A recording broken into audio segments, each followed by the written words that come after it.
Welcome back, BSers. Today we have another top 5 battle for you.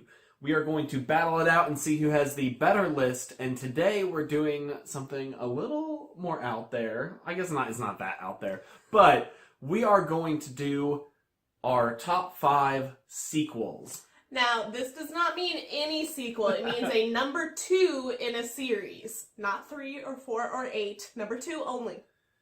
Yes, because a lot of people consider sequels to be, I guess, any movie Which coming they out first technically time. are. Yeah, but I for guess so. our purpose of this video, we are only considering, direct sequels. Number 2. Correct. So before going into our list, I just want to clarify that my list is based off of personal enjoyment, not top tier, critically acclaimed sequel kind of thing. It's just my most enjoyed thing. I also approach this as I enjoyed the second one better than the first one. I don't know how you did your list, but that's how I did mine. My list is a hodgepodge of reasons that I will give when I give the movies. Whether it's I liked the first one more or I thought it had a big impact more than the first one. I have different reasons, so. Well, let's kick off with number 5. And my first pick is Catching Fire, the second in the Hunger Games trilogy. Or is there 3 or 4? Quadrilogy. Yeah, because it's 2-part third one. 3 trilogy book. Quad movie. But anyways, Catching Fire, I think that this was much better done than the first movie. The first movie had a much darker tone, which it should based on the source material. However, I just thought the second one was extremely well done. It was also a better book to movie adaptation in my opinion. That's fair. It's not often that, for however you feel about that franchise, that movie was almost scene for scene from the book, included a ton of straight from the book dialogue.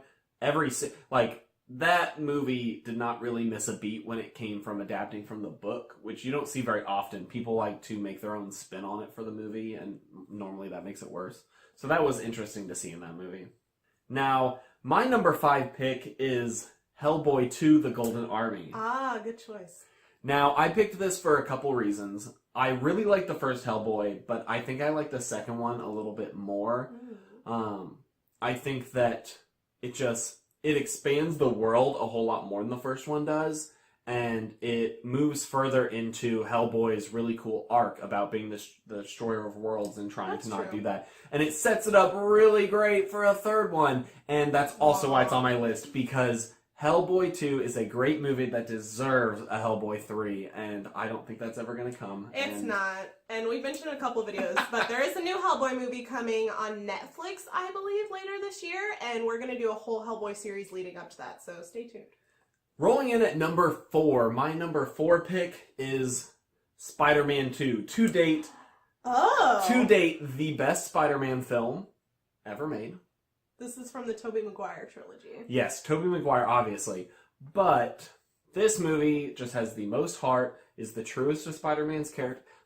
It's a great movie, and Spider-Man 1 is pretty good, but it hasn't aged well. Spider-Man 2 holds up. Spider-Man 3 is really bad. So, out of all the Spider-Man movies, that was my favorite. He's my favorite superhero, so it has to occupy my number 4 slot. My number 4 pick is actually Ghostbusters 2. Ooh! This one has Sigourney Weaver as a main character / kind of villain, and I just think this one is a whole lot more fun than the first one. That's my personal opinion. I agree. Ghostbusters 2 is better than Ghostbusters 1. Fight us in the comments. Moving on to number 3, my pick for this is Men in Black 2. Oh. Guys, I really don't like the first Men in Black because as a kid, the cockroaches freaked me the fuck out, and I didn't like it because of that. So MIB 2 is a lot less bug heavy, and so I like it better. That's true. The guy in Men in Black 1 is creepy. Vincent D'Onofrio? Yeah, Vincent D'Onofrio. Which the blew my mind later after... Yeah. What was that? After we watched, I think, Daredevil, and I was like, did you know Vincent D'Onofrio is in Men in Black? What? Anyways, yeah, I just find the second one way, way more enjoyable than the first one. I think I enjoy the first one a little bit more now than I did as a youngin', but as a youngin', it creeped me the F out and I couldn't handle it. I agree. My number 3 pick is Terminator 2: Judgment Day. Oh, our lists are so different on this one. I know. So, Terminator 2 is the high point of the Terminator franchise before it just starts making bad movies and fades into some weird obscurity, weird future nonsense. They're bad now. But Terminator 2 is prime. It's perfect movie. It's great. I've seen it at least 30 times, I think. I love this movie. And yet we don't own it? I actually think I might have it on DVD. Oh, never mind. We do own Terminator 2. I know I have it in there. So. We're not huge DVD collector people, so we don't have that many, but... But like I said, Terminator 2 is just one of my favorite sequels. It's way better than Terminator 1 and way better than anything afterwards. So my number 2 pick is an important pick for me. It is Captain America 2, The Winter Soldier. Now, this is a high point of all of the Marvel franchises, but I had to put it on my list because I think it is a turning point for the Marvel films. They start to get darker after this, and I think Winter Soldier was the first movie that you can say was an actual, like, good movie. Also, Sebastian Stan is such a gem. That's true.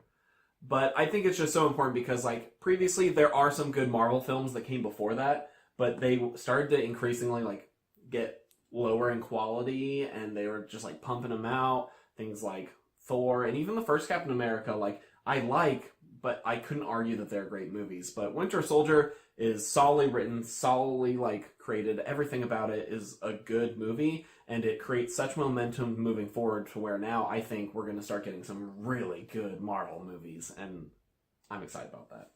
My number 2 pick is from the original Mummy series. Well, not the original. The Brendan Fraser series. The second one in that. This is another one in the same vein as Men in Black, where I didn't like the first one because it was too gross as a kid. Like him coming back together with the pieces and the sucking things out of... No, second one. The Mummy Returns is so much more fun anyways. Also, Brendan Fraser... Oh, God, what is his character's name? Why can't I remember? Him and Benny are just... Benny is one of my favorite comic relief characters ever. And in the second one, it's just... Yeah, that movie's a good one. And we're down to number 1. So, my number 1 pick is Lord of the Rings: Two Towers. This has my favorite battle scenes of, like, any movie ever. The Battle of Helm's Deep is my absolute favorite forever. And it is just wonderful, and it is one of those movies I could probably watch a million times. The whole trilogy is something I could watch a million times, but this one in particular.